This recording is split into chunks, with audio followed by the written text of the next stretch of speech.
On the Lions Den with Seth. You got to feel what's inside.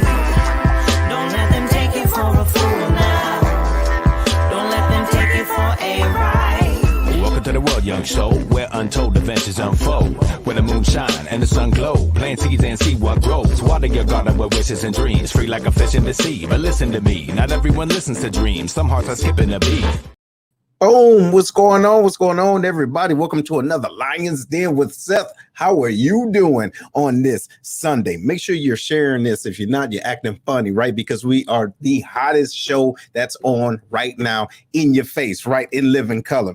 This is going to be an outstanding show, ladies and gentlemen. Here at the Lions Den, we make sure we connect with you, the community, about growth, development, and action. And that's what it's all about. But of course, wouldn't be able to do this by myself, right? It's too much pressure, too much pressure. Got my mans in the building. Larry, how you feeling, bro? Hey, what's going on, brother, man? It's another wonderful day out. Ain't it? Yes, it is. Yeah, it is, man. Hey, y'all enjoying the weekend, though? Enjoying it, man. We're going to the movies right after this show to go catch the, what is that movie? Something about the, I don't know, something with hearing. The guy that's blind that's protecting the little girl in the movie. I can't think of the name of it. Horrible, bro. Unheard, unbothered, can't hear. I don't know. Something with find out where you're going. Right on. I know where I'm going. Yeah. Well, listen, hey, ladies and gentlemen, we do got like I said, gonna have a great show. Will isn't going to be here today. He got to take care of some things outside the city. However, we do have another fellow lion in the den. Ladies and gentlemen, he's been going for a while, but he's back on today. Ladies and gentlemen, give it up for Action Jackson up in the building. Wait, what? Yeah. Oh, you ain't know that, did you? Hey, unmute yourself, Jack. Let's see. Got you. How y'all doing? How y'all doing? What's up? What's up? How you been, bro? Man, I'm good, man. It's so great to see you gentlemen again, and thank you for the opportunity. And I can't wait to connect come Feb 22. So looking forward to it. Already. And of course, you know what I'm saying, we got to get our other brother up in the den. You know what I'm saying? What's up, Herm? What it is? Man, hey, anytime I see another Titan, hey, man, I'm winning today, man. What up, boy? Yeah. What's good, Herm? How you doing? Man, I'm chilling, man. I just had my bachelor party this weekend up in Nashville, man. Mm-hmm. I had a freaking blast, man. Yeah, appreciate it, man. Brother, I've been following. I don't say much or whatever, but just like I told Brother Seth and Larry and Will and stuff like that, it's official now. So I'll be heading back to Illinois come Feb 22. So, word? Yeah. So if you're ever in the area, come on through, man. I can't wait to hit up the VFW and get some one last calls in, one missed call, and peace sign in. So just trying to get it in, man. Hey, you know what? Hey, it's power numbers, ain't that right? Yeah, ain't that right? Absolutely. Hey, Big Herb. You know I'm gonna be coming through there. Of course. Hey, man, you ready to introduce our guest, fam? Man, I am excited to introduce this guest, man. So for this show, we went out. We're trying to find people that's making a difference, influencers, and this man fits the bill.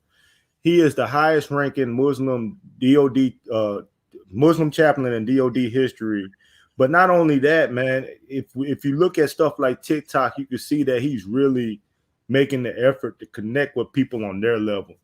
So that's what I appreciate about this guest that's coming on. Very educated, got everything. I got all the check marks checked. We got Chaplain, Doctor. How many other different titles he got? Khallid Shabazz in the building.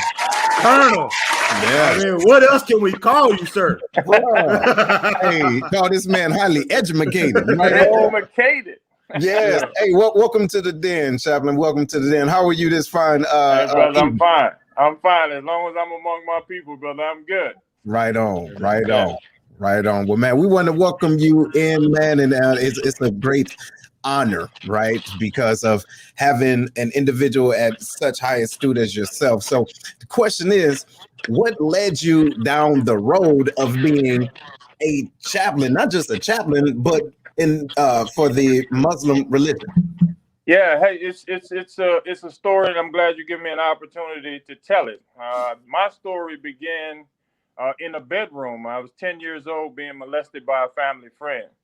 It sent me into a tailspin because there were no adults to protect me, and they kind of pushed it aside. So I was in special education in the 8th grade, failed the 9th grade, failed the 12th grade, and then because I got a big body, I'm about 6'5", 275. I was allowed to go to school and play a little ball. However, when I was there playing ball, I was still dealing with the trauma.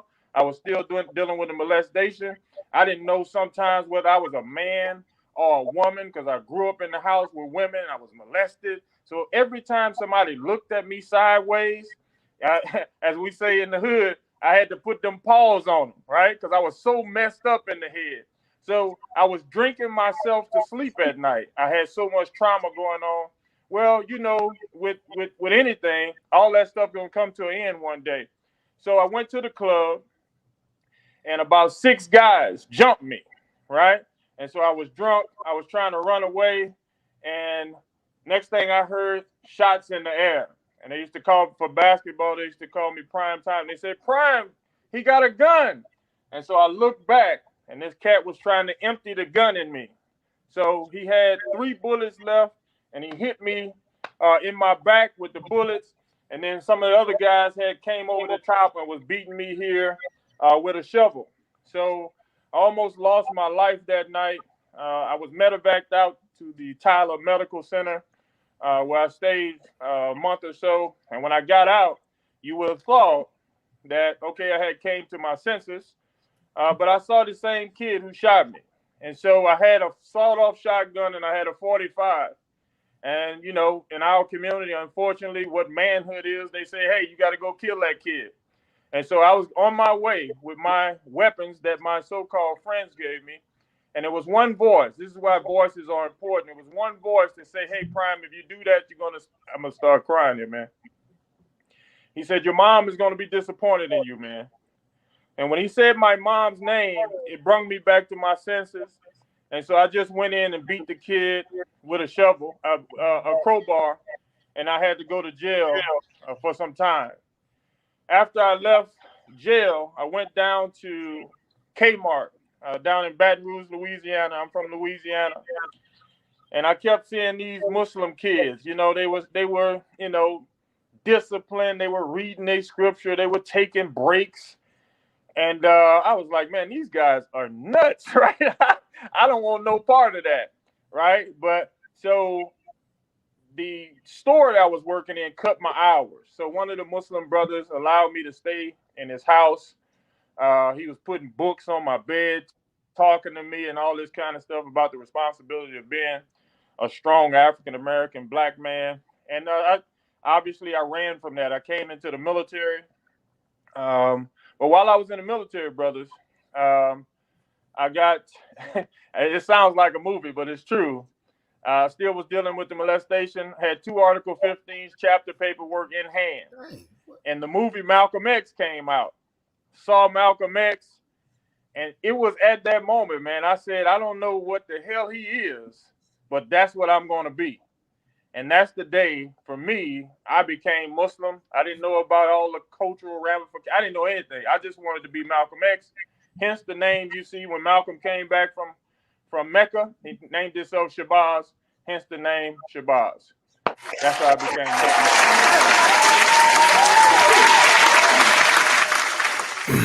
Man. So that this is a lot to unpack, sir, and I appreciate you sharing that with the audience, because a lot of times people see where you're at and they never know where you began from. So that story in itself is inspirational. Like, hey, this is just the beginning of your story. What are you trying to become? You know, so what my question is to you is, how do you use your message to help your troops or help influence people around you? Well, I mean, the message is simple. It's a message of overcoming. The message wasn't that I gained something I wasn't worried about racism. I wasn't worried about discrimination. I saw something that I wanted to do and somebody I wanted to be, and I focused on him to become who I am. And so what I didn't say in that story, because I had 2 Article 15s, I was an hour away from suicide. It was a man, Sergeant Major, who came to me and said, "Young brother, let's me and you go and talk." I became his driver, and he laid me a foundation on how to be a man, because I didn't have a father figure in my house. And so people talk about my education, right? Let me tell you a story about that. The reason I decided to be educated, because I saw Malcolm X in jail with an 8th grade education read the whole dictionary, learn the whole dictionary. So I made a promise to myself, and I was in special ed. I said, I'm going to be in school the rest of my life to be able to turn my life around. And I have been in school for 25 straight years. That's where you see the 2 doctorate degrees, the 4 master's degrees, and a fellowship from University of Texas. So I decided, when I talk to soldiers, that's why you see me on TikTok. When I talk to soldiers, I know it's important for them to see me as an example, and I tell them the doggone dirty, low-down truth. But I also tell them, look at me, man. You can overcome that. I got ADHD. I was in special ed. I failed the 9th and 12th grades. Come on, there's no excuses. Let's do it together. Wow. Yo, hey Nate, what you got? Dr. Shabazz, again, I just want to tell you thank you from the bottom of my heart for taking the time out of your day to be here to share your story. As much as you give back and you pour into the community and you share your story, how often do you find time for yourself to reflect on the obstacles that you were faced with and the challenges that you've had to overcome? Because as Herm mentioned, people see the glory but don't know the story. So do you find time for yourself to self-reflect and, say, hey, I'm grateful for this opportunity? Yeah, I find time. I'm 52 years old, got 3 kids, 4 grandkids, but I'm in the gym twice a day for myself. This is where I can help my mental, and it helps me realize how grateful I should be, because I should be dead somewhere on the Texas street. The second thing that I do is, when I found the brother or the brother found me, I tell that story while I'm working out on TikTok, on Facebook, on LinkedIn. The story that I just told you is one of the posts I put on LinkedIn. It got like 150,000 hits, right? And so mothers and children and, calling me, and I'm talking to them just like I'm talking to you guys, and it's saving people's lives. And so, Brother Jackson, for me, when I have an opportunity to save somebody's life, man, that motivates me more. I have a slogan: inspire until I expire. And so my job is to ensure that I take care of human beings. I have put 82 people through officer school, and I have made 12 PhDs to this point. Inspire till I expire. Inspire till I expire. That's gonna be. I'm gonna remember that. Thank you for sharing. It's yours. I just wrote that down. Hey, and I saw Seth write that down with the quickness too, bro. I'll be on that. And listen, everybody, we're going to make sure we give y'all his information, because this man is on TikTok. Hey, some of y'all don't even. Hey, some of y'all call it Tick. Don't even know what it is. Hey, what you got, Larry? Hey, Dr. Shabazz, I want to go back to what you talked on, because I wasn't expecting you to unload like you did. First off, foremost, you kind of just unloaded on us. But going back to growing up and the whole molestation thing, right? As for men, we don't know how to deal with that when we go through it. And I'm more curious about how you were able to come out of it. Like, did you go through therapy? Was it just something you own and you like, what, this is not going to hold me down for the rest of my life? How are you able to just come out like you did and just throw that all out there like it's, like you did? Yeah, honestly, for 31 years, I just imploded on myself. Like I said, I was drinking myself to sleep. Everybody I could find, I was fighting. I was womanizing. I was doing everything that a person that goes through that type of trauma does, right? But, one of the important things about mentorship, and sometimes it's not just about a brother or sister talking to you, it's just them being there for you. That Sergeant Major, he treated me like a human being, right? I was a PFC. You know, he didn't say, you know, call me private in front of my wife. All these guys who were NCOs, they see me around my wife. She a pretty little thing. And they try to show off, you know, get over here private, get over here dirtbag. And so for me, you know, where I come from, you know, and most of us come from, you know, tough situations. That's how I got the 2 Article 15s. You don't embarrass me in front of my wife because you're an NCO. And so, like I said, I put them paws on them, right? So it got bad, and I was being chaptered out in the Army. So anyway, to answer your question, when I got to be 31 years old, I decided to write this book. It's called Losing Our Manhood, Developing Self-Esteem in African-American Boys. And the reason I wrote the book was because I didn't have any self-esteem. I didn't have any self-worth. I was just walking around. The only thing that I had confidence was playing sports, right? And I said to myself, I need to research this thing called self-esteem. And once I started researching it, brother, I realized the only way that you get self-esteem is to take yourself out from your so-called friends. I went into a coma, took myself away from my friends. My frat brothers were calling me all, you know how they do, they calling me all kind of names. My basketball, was playing basketball on the post team, all Army. I left there and I said, I need to be a man. And so I went into exile for 5 years, reading any books that I could find, any videos that I could find. And to answer your question, that's what gave me the courage. I say, I got it.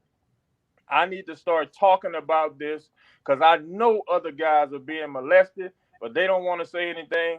And I'm going to say it for them. And I tell you, I said it at my colonel promotion, and I've never seen a bunch of grown men and they're crying. A master sergeant came to me after the promotion ceremony and cried in my arms and said, I have been molested for 10 years as a young boy. I can't believe you said that in public. I said that on TV. You know what? So, all right, one minute, brother, and I'm gonna give it to you, Herm. Ladies and gentlemen, if y'all can dig what we're doing right now in this awesome show, please take 1 second and just share this, all right? Because you never know who this can help. I'm telling you, because we all go through things, like I said, many a times we're in different floors, right? Different floors, but same building. And you never know what we can do to help the next person. This is real. This is so real. And I know we talk and, you know, chit chat and have, you know, go back and forth and everything, but this is real life. So if you have an opportunity to share this message and can possibly save somebody, please do. Please do. Big Herm, what you got? Man, I got to admit, like what Larry said, you know what I'm saying? That your opening and everything that you've talked about, man, it's like almost leaves you speechless because I'm listening, hear you talking about that master sergeant that cried in your arms, man. I mean, stuff like that is powerful, and people do really need to talk about this kind of stuff more so they can find out ways to overcome. So my question is, going into being the highest ranking Muslim chaplain in DoD history, can you tell us a little bit about that journey and how you got there in the beginning stages? We talked about your early military stage and your transition. What was the call to become a chaplain when you became commissioned? How did that happen? That's a great story as well. I'm in the field. I just became Muslim.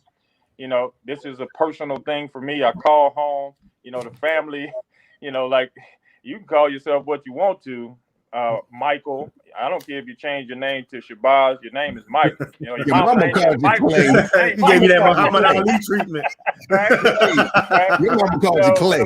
You know, so I'm in the field because I asked my unit to go to Friday service to the mosque. You know, the commander is like, you know, I can't believe you joining on to the enemy. My partners are treating me bad, calling me who was the guy that detained Saddam Hussein. So I'm in the field.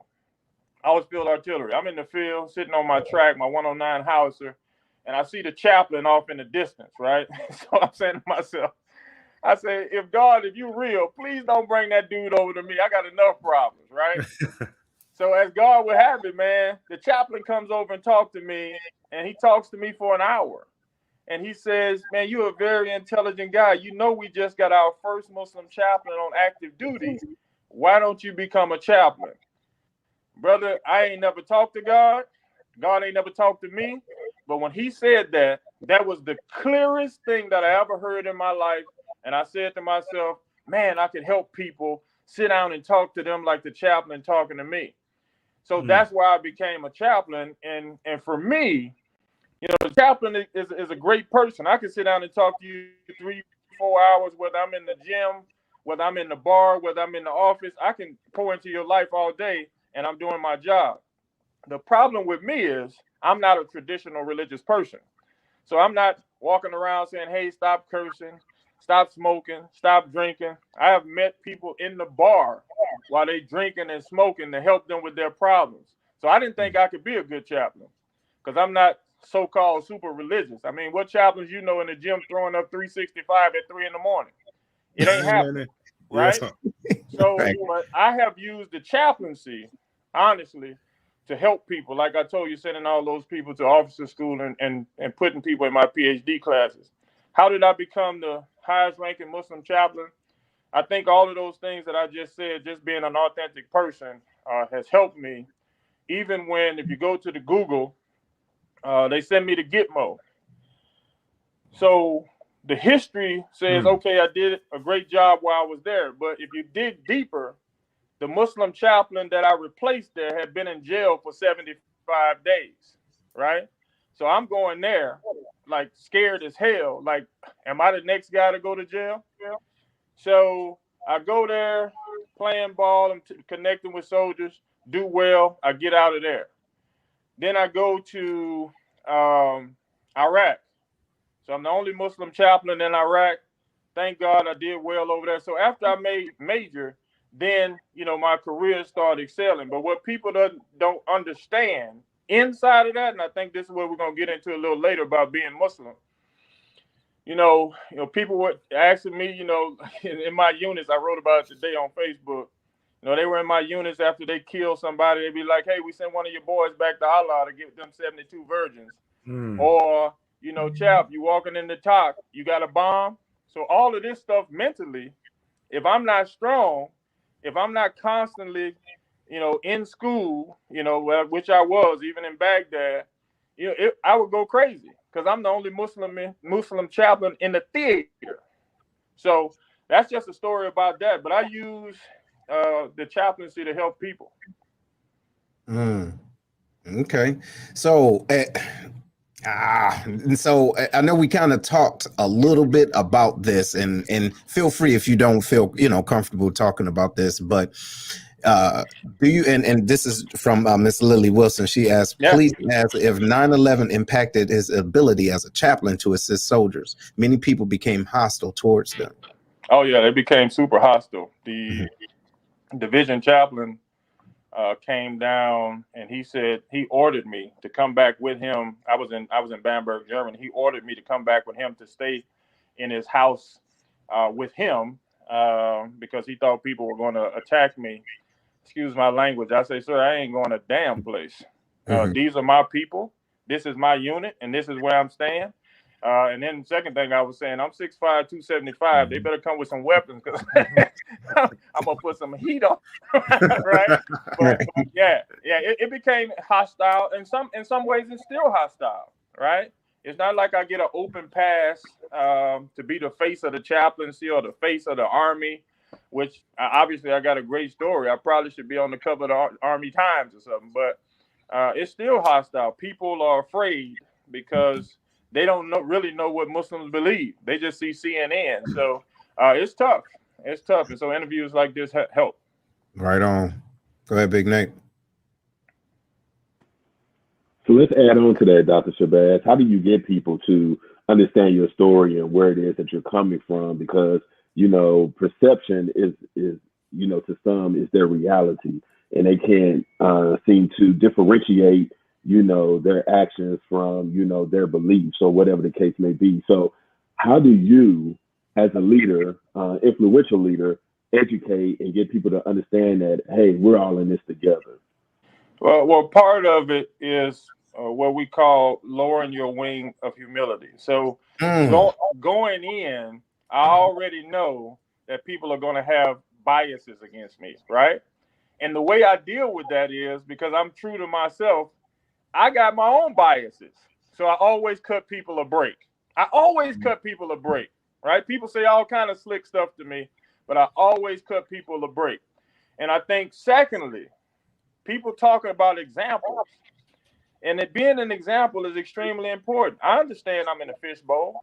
I understand people looking at me, but when you're authentic and you don't have anything to hide, I don't worry about that. I'm not looking over my shoulder saying, "Oh man, I'm doing something wrong. They're gonna get me." Let me tell you a story. So I'm TDY obviously all the time. So when the Fort Hood deal hit, right? That Nadal Hassan. So anywhere I leave, I have to make what's called a lay leader, a chaplain, a kind of chaplain assistant to replace me when I leave, so the Islamic service could start. So of course I'm emailing this guy back and forth. I met with him once and told him what he needed to do for the service, right? So as you can imagine, all of my stuff is bugged, right? So I'm flying to Fort Bliss because I'm about to take over at the ethics chaplain for the Sergeant Major Academy. And nobody knows where I'm staying. I don't even tell my wife where I'm staying. I get a knock at the door, right? And I'm like, man, who is this? So I'm thinking it's room service or somebody. I said, I'm good. I don't need anything. He just kept knocking at the door. So I opened the door, and, they were like, I'm one of the 3-letter agencies. I don't want to say it on here. We need you to come with us. I said, for what? I'm about to go to the movies, right? And they said, no, you're coming with us. So I was detained for 6 hours and questioned about that whole thing. And as you can see, my personality, I thought it was funny. I mean, because at that time, I'm 17 years in. I ain't do nothing wrong. And so the guy really tried to get aggressive with me.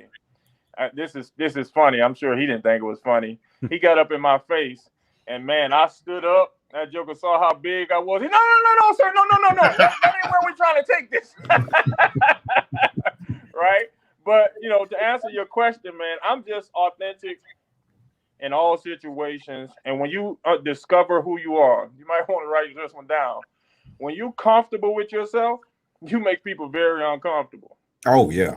I'm very comfortable with myself. And that came from those years of trauma and telling my story. So I tell this story all over the Army and all TV shows and commercials. I'm very comfortable with myself, right? And so when I'm talking to people, I'm just who I am, whether I'm around a 4-star general, whether I'm, with a private. I'm just the same guy. And that makes people very uncomfortable. Yes. Absolutely. Ladies and gentlemen, if you didn't get that, right, for those in the back, when you are comfortable with yourself, you will make other people uncomfortable. And chances are you're dealing with individuals that are uncomfortable because you're comfortable with yourself. Right.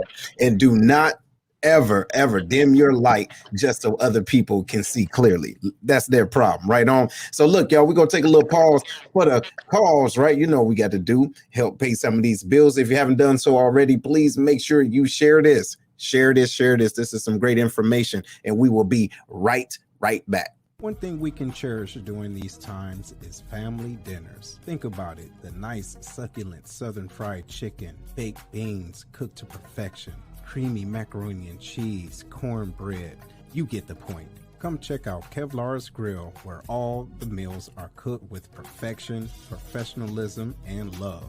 Located outside the Scott Air Force Base back gate inside the VFW is where you can find them. Also, they have military discount for all of our serving members. Give them a call. Their number is 618-416-5700, and that's inside Scott VFW Post 4183. And they also have Grubhub. Call them now and tell them that the Lions Den sent you.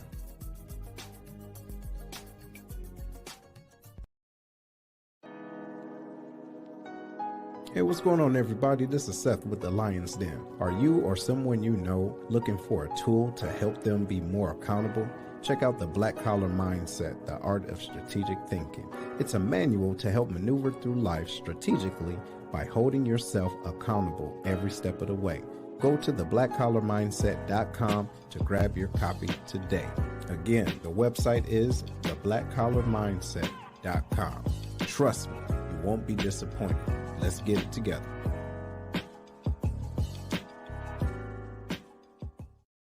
Fellas, how y'all feeling, man? What y'all think about this show so far? Boy, I'll tell y'all something, man. You know, yeah, and it is a great surprise, man. It's a great, like, you know, because again, when you look at somebody, you never know their story. You know what I mean? Because what I see on TikTok when I follow him, I see somebody full of joy. I never would have thought in a million years that he went through all that to get to where he's at today. You know what I mean? So for me, it's very motivational. You know what I mean? Inspirational and all kind of other O's. You know what I mean? I'm glad we're doing this. Right on. Larry, what you think, bro? Yeah, I'm right there with him, man. I wasn't expecting it, but it actually is a good surprise because now, you know, my reaction, you get a more raw reaction and, you know, already being prepared and prepped for it. So I loved it. He kind of caught me off guard, but, you know, it's these stories like this that you really learn from. And it's unexpectedly, I don't want to say, you know, you have to go through stuff to actually learn, but, you know, it's just hearing him. He definitely opened my eyes. Absolutely. What's your take, Nate? Man, I tell you, you know, whatever y'all did to get this gentleman on is absolutely phenomenal. But I would tell you this, sometimes we just have to eliminate those biases, man, and take the time to orient and dissect, right, to get to know one another. And as we peel back the onion, and, you know, we can talk about military all day, you know, many people, we're bringing in individuals with absolute trauma and struggles and individuals that have identity issues and trying to find him or herself and how we move forward in the process. So this is phenomenal. And if we can get leaders out there to continue to share their story and just continue to be genuine and authentic, that's how we make the change, man. Absolutely. You know, that's how we can sit up there and focus, you know, on the people. And by us focusing on the people first, the mission will take care of itself. But Absolutely. I'm proud of you, gentlemen. And it's great seeing you all, man. I can't wait to get back. And yeah, this is dope. This is dope. We go get it in. So yeah, ladies and gentlemen, if y'all just tuning in, we have the honorable, I don't even know how many titles this brother got. Doctor, Master Degree, Shabazz, Chaplin, all around great guy. All of that, right? Hey, y'all give it up for this brother. And then y'all look, check this out. He got the nerve to be a Q at the same time. Then he got the nerve to talk about all the plates he lifting up on TikTok. So yeah, but you know, he got the receipts. He got the receipts. I know we've seen that. But you know what? With that being said, too, because we're gonna get back to that real quick, though. This is the reason why we have the Lion's Heart Challenge. Okay, it's more than just going to the weights, hitting it in, getting it in the gym. It's surrounding yourself with individuals that can help lift you up, right? That can continue to help ignite that light within you so you can use it. You understand what I'm saying? But in order to do that, you need another light that's a little bit brighter that can spark you. You get what I mean? To spark yours so we can continue to spark the world. Hey, Big Herm, what you got, bro? All right. Hey, sir. So my question coming to you is I want to know about your biggest challenges as being a chaplain, a Muslim chaplain inside the DoD structure. Your biggest challenge and what you think other Muslim chaplains are facing currently. Okay, yeah. So you got 5 Muslim chaplains on active duty. So that's it? Yeah, that's it. You have 5 Muslim chaplains in DoD. I think Air Force got 2, so you might have 7. So my biggest challenge is getting people get over the stereotypes, right? And so you can do that in a variety of ways. And so for me, the internet, social media is strategic for me, right? Because this is the way I can help people stop seeing me as the boogeyman. You know, that's the Muslim chaplain. You know how they believe. You know what they believe. You know, so I alleviate all of that. So when I walk into a unit, it's about 4-month burning period. My first unit I went into, I was so happy. You know, I'm a young captain, just switched over from enlisted ranks. I walk in to shake my commander's hand. He wouldn't shake my hand. He said, "I'm sure you're a good guy, but we got some problems with your religion and how you guys treat women. Have a nice day." Wow. Right? Didn't talk to me for 9 months. Right? Whoa. But But listen here, brothers. Again, it goes back to comfortability. I went out, I took care of the soldiers. I went out and just made things happen. To his credit, 9 months later, right? One of the great things about being an athlete, I ended up coaching his son in basketball. So his son was coming back, giving him all these reports, man. Coach Shabazz, Coach Shabazz. And so 9 months later, this guy comes out, devout Catholic. He comes out in front of the formation and said, I have wronged one of my officers, and gave me a coin. The guy was in tears, man, devout Catholic. So every Sunday I go to his house, pray for his family. I think a lot of times we get so caught up in our feelings and don't realize our mission, right? I know what my mission is. It's to uplift human beings. And if I get off mission, right, if I stop at every dog who barking and throw a rock, I ain't going to get where I'm going, right? And I know, as an example to young, not just African Americans, but to all people, but young African American males in particular, I know I got to be strong. I can't be running to the EO office every 5 seconds because somebody said something dumb to me. And so you think this is just when I was a captain? No. Lieutenant Colonel, I won't name the base. I go in, and this 06, I'm 05 at the time, he shakes everybody's hand in the room but mine, and looks at me and smirks for about 4 months. And so I laugh, I smirk back at him. So as life will have it, one of the captains committed suicide, and I had to do the memorial service. Another great thing about the Army, if you're in a position, you're the chaplain, you got to do the memorial service, right? The Army put you there. After I did the memorial service, it brought the guys into tears. He was a 2-star, came and hugged me and said, I'm glad you're on our team. My point to that is, I think sometimes, this is another saying of Shabazz. If your ship don't come in, swim out to meet it, right? You may not have the right religion. You might not have the right color. You might not have the right gender. Ain't none of that matters to me. I got a mission to do. I'm here to save people, and they can think whatever they want. But after a while, I'm so motivated, they're going to love me because they can't help it, right? Because I'm taking care of people's lives. Wow. Jesus. You see? Well, what I mean, you keep catching us off guard with all this. My goodness. So being active duty military, and all these guys can attest to it too, I would never thought leadership was like that. You know, I'm young, naive, but I would have never thought our 1-stars, our 4-bird colonels, etc. was like that. And here you are telling me, yeah, this goes on.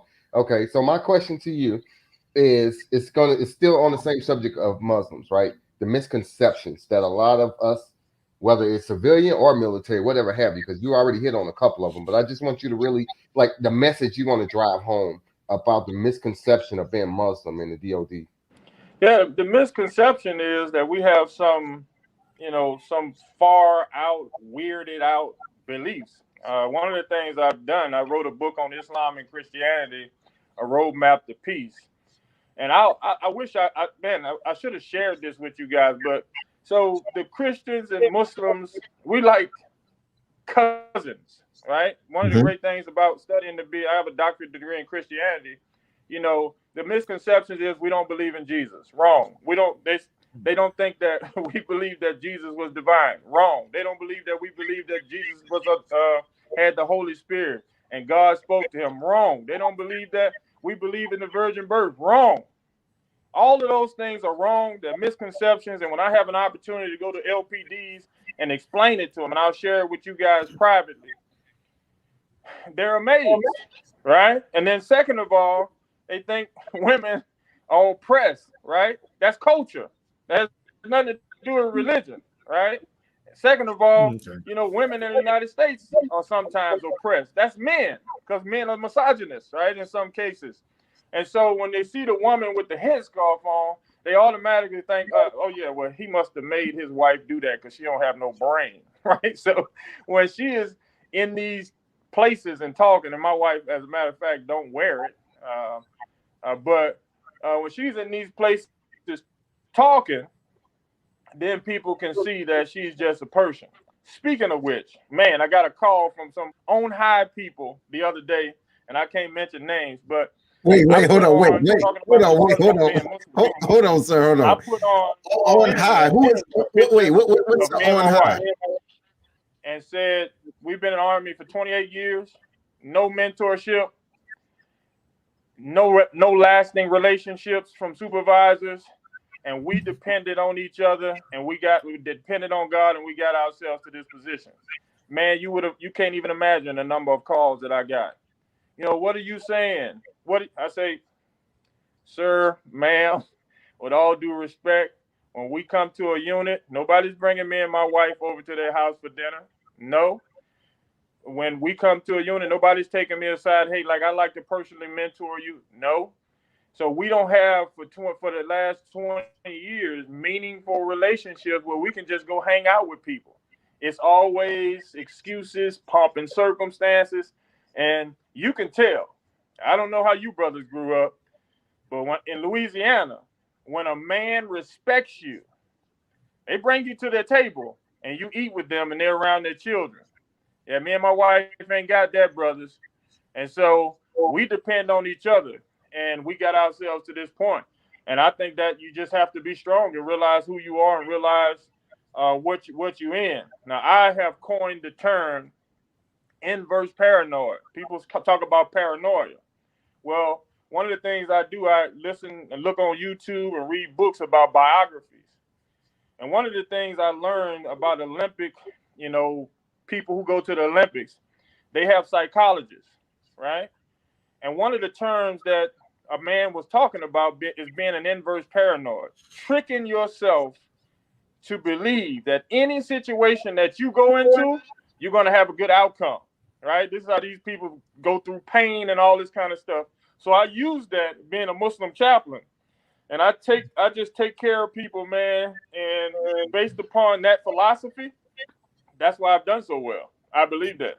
So here, all right, chap, got a question. So first, what is a on high? People on high. I didn't get that one, but no, answer that. What does that mean? Because look, that might be some army type of lingo. Leaders. Okay, so high ranking individuals was calling you acting funny. Yeah. People who outrank me. Okay, and the other thing, did you say that was inverse paranoia? Inverse paranoid. Like people say that, I'm paranoid. I call it they termed in psychology, they term the coin inverse paranoid. It means I'm gonna go in a situation. Most people say, well, they hate me because I'm Muslim, I'm black, I'm this, I'm that. I go in, visualize these people eventually gonna love me because I'm gonna serve them, I'm gonna take care of them, and I'm gonna make sure that I'm a good leader. And that's always worked for me. Okay, so just putting out that positive energy, and I got you. Right on. I got you. Nate, what you got, man? Dr. Shabazz, wow, I agree with Larry and everyone else. Like, I'm thrown off guard and just listening to your story. Obviously, you know this, that there are no ceilings, to your success and what it is that you have to achieve and what your hearts and desires are. What's next for you? Like, we all know that one day we're going to have to hang up this uniform, but what's next for you as you seek your venture outside the military? My goal, brothers, is to be a college president, right? And so I want to go into a HBCU and be a shining example, a realm of possibility for these young folks at those universities. A person not just who got these academic degrees and titles, I'm going to be in the DFAC hanging out with them. You know what I'm saying? I'm going to be where they are. Because once you lower your wing of humility and people see you are like them, then I can help you, right? But if I'm walking around high sedity, with all of my doctorate titles, professor titles, author titles, they say, okay, that's just another bougie person, right? I don't do that. So my goal is to be a college president, and I've it's interesting. This is an amendment to that. So because I'm working towards that, so the school, you can look it up on the internet, Jarvis Christian College, right? I was expelled from there. I left the school in handcuffs about 30 years ago. So about 7, I went to jail twice, but I see you laugh. I went to jail twice. we could flesh that out. But I left the school in handcuffs. So about 7 months ago, they invited me back as an honored guest to speak to the students about overcoming adversity. And so one of the things they did, brothers, is it's a Christian school, Church of God in Christ. And so they inducted me into the Hall of Fame as a Muslim, right? Wow. So when you're talking about barriers and limitations, these are only things that we put in our mind, right? And so I don't live by those things. I decided to not live by those. Dr. Shabazz, let me say this. I wish you nothing but the utmost success. I can tell you right now, you may be in Louisiana, but that color that you got on right now, you know, that's Tennessee State. So let's go ahead and let's go ahead and start doing some recruiting efforts right now. TSU, baby. Hey, I'll send you my resume. Tell them jokers to hire me. Hey, well, look, Chap, we got a question, and we didn't touch on it, but so Miss Ashley asks, what advice would you give for men that's been sexually assaulted, and how to open up, and who should they open up to? Well, those men should find men that they can trust, right? And that's a very, very difficult task, especially in the African-American community. And I'm going to tell you, men joke about stuff like that, and men go inside of themselves and never tell anybody, right? Because if you listen to every person that's around you, all right, people tell jokes, but in jokes is always some truth, right? Oh, right? Always. So, language is important to me, right? And so if you can find a man that is sensitive to that and help you get that out of you, then it'll heal you. And that's why I talk about it so much. And, I am, what's called an ultimate man. I'm a big guy. I'm a tall guy. I'm a strong guy. And so for me to stand in front of an audience, I give people permission to say it's okay to talk about it. It doesn't make you less of a man to have been molested. That's more on the person than you. So they need to just get to somebody that they can trust, a man that's mature. In our community, I have a lot of sayings, but we got a lot of boys masquerading as men, and so they can't go to no boy because all he's gonna do is ridicule him. Yeah, till you get over and clown you and all that other stuff. Yes, that's right. Larry, it's on Larry. Oh yeah, what you got, Larry? Yeah, I want to ask. So with your deployments and you being Muslim, did you have a clash with other countries and nationalities? Because I know their Muslim religion is somewhat different than American, or at least that's what I've heard. I don't know. So that's why I'm asking you to kind of put some clarity on that. No, it's interesting, Larry. So, I work at Shaw Air Force Base in U.S. Arsenal. So, we're in 20 countries. Mm-hmm.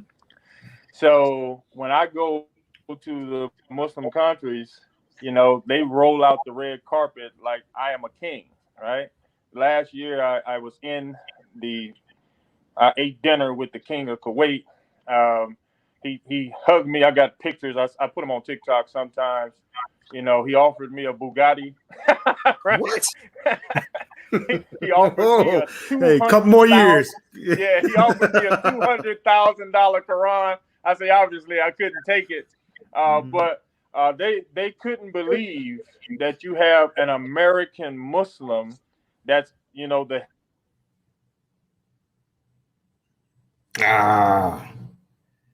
Dang it.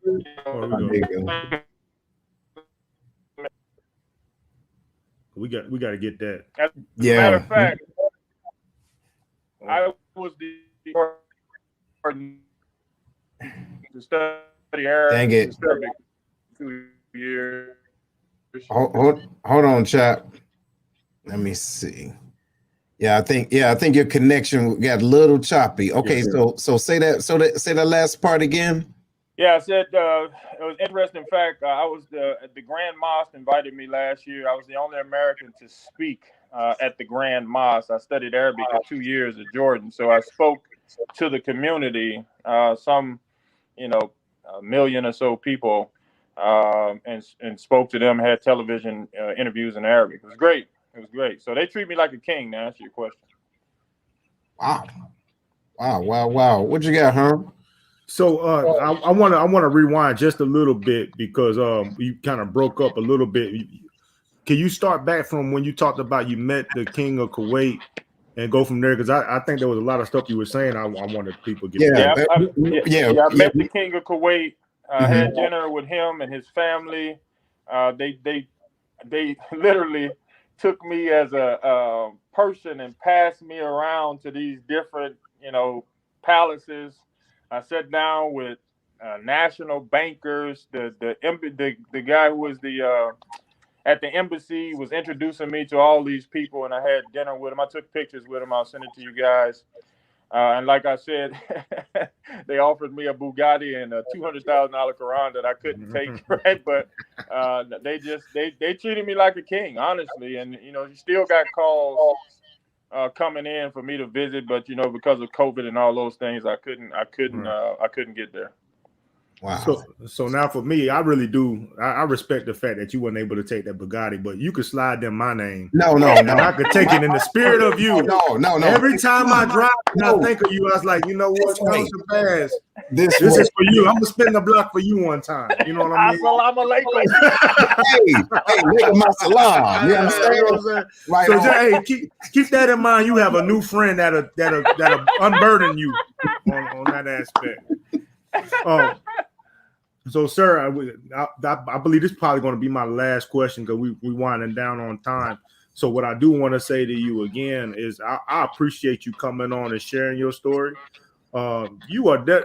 This is hopefully we get to talk about your books. Hopefully we get another interview with you because I do want to talk about the books that you wrote. You know what I mean? Because I feel like you got so much more to talk about on this show. You know what I mean? Yeah.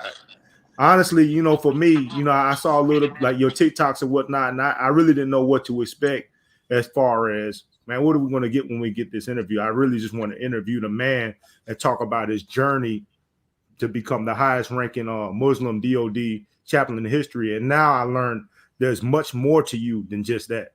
You know what I mean? Yeah. That's your accomplishment, but your story, your story impacts a whole lot more than just being the highest Muslim chaplain in DoD history. And I appreciate you taking the time out to come to our show today.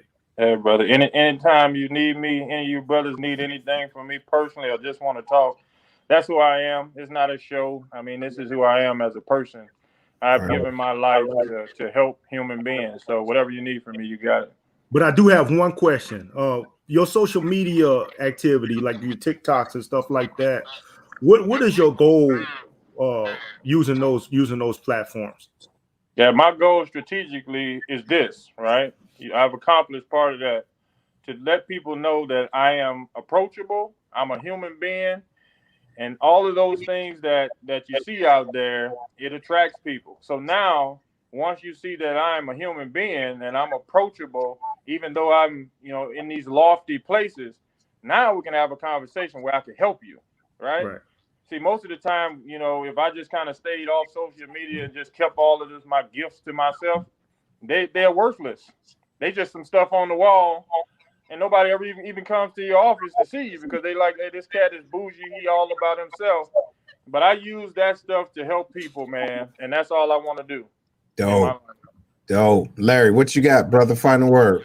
Yeah, final word is, sir. First and foremost, there has to be a part 2. I'm voting for that and pushing it out there. We got to do a part 2.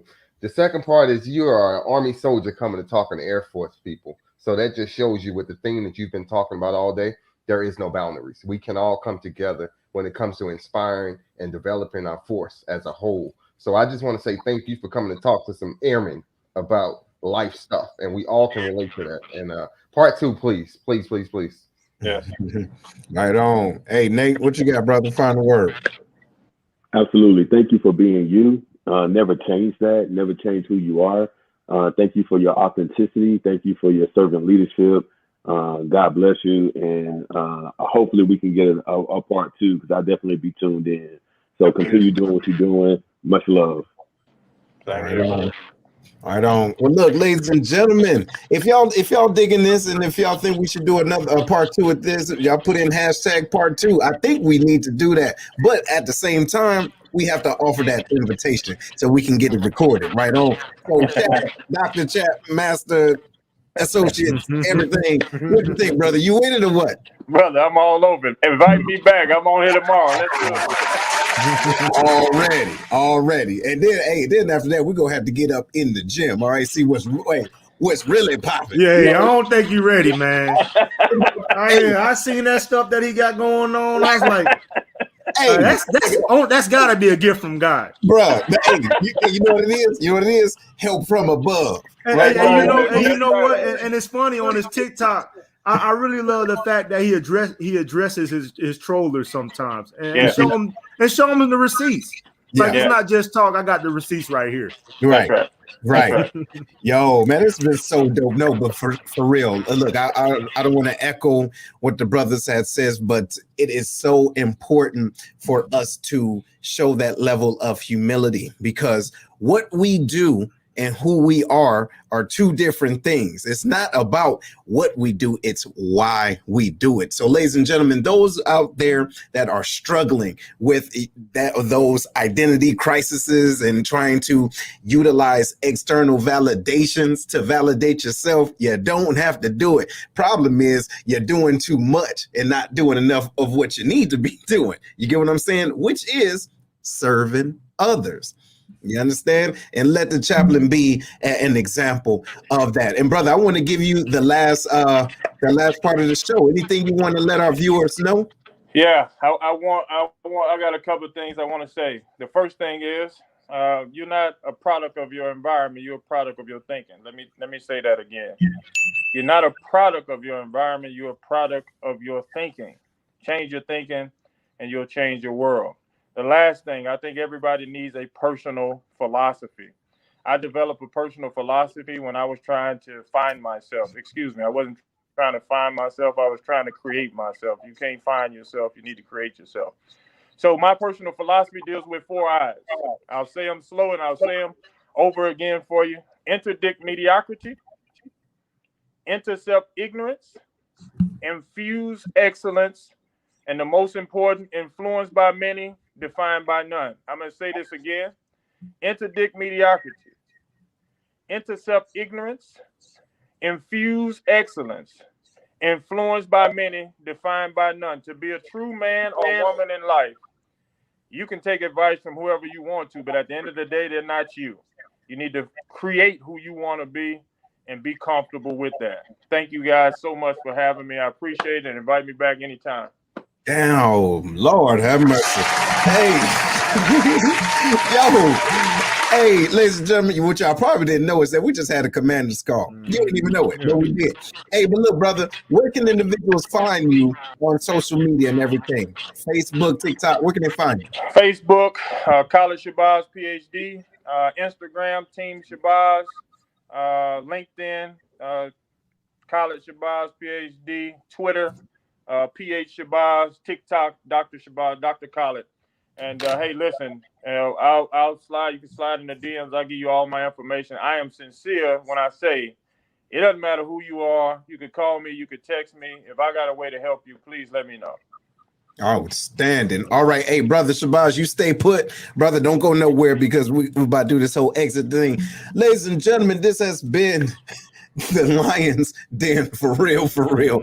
So probably, hey, y'all promise did not know it was going to be this on point. All right. Because the information we got, it was just, it was kind of sporadic. Herm, what'd you think, bro? Man, I didn't even get a chance to talk about TikTok dances or nothing, man. I ain't know where he's gonna go. You know what I mean? So you know what I'm saying? We didn't get it in, but no. The new trend, I ain't know what we're gonna do, man. But I love it. But ladies and gentlemen, we are most definitely going to do this again because we got to get in these books and make sure when you do see the advertising that you do tune in. And you know what? As a matter of fact, brothers, I think we're going to have to do a rerun of this later on. Okay, just let's do a whole rerun just to give those that didn't have the opportunity to see this and push this on out because this is most definitely a great show that we had this evening. So, ladies and gentlemen, this has been the Lions Den. We love y'all. We will be seeing y'all soon. Right on. Right on.